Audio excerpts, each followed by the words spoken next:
હળવદ અને એની આજુબાજુના ગામો લગભગ હજારો વર્ષ પુરાણા છે, કારણ કે ઈસવીસન 1003ના સમયમાં મૂળદેવ રાજાએ કેટલાક વિદ્વાન બ્રાહ્મણોને બોલાવી હળવદ અને એની આજુબાજુની ભૂમિને દાનમાં આપેલી છે.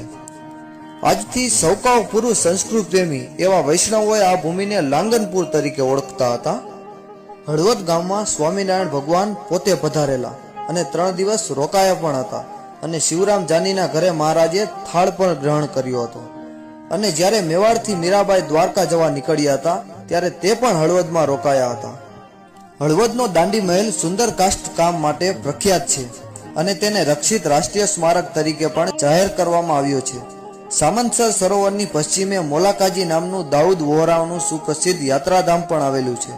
હળવદને છોટા કાશી પણ કહેવામાં આવે છે. હળવદની ચોર તરફ મહાદેવના મુખ્ય 6 મંદિરો આવેલા છે.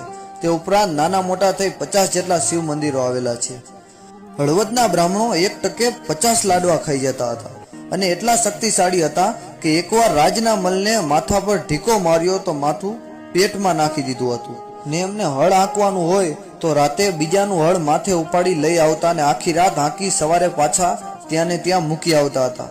એટલા તો એ તાકાત વાળા હતા. આ તો ખાલી હળવદની નાની એવી ઝલક હતી અને જો વધુ કહેવા જાઉં તો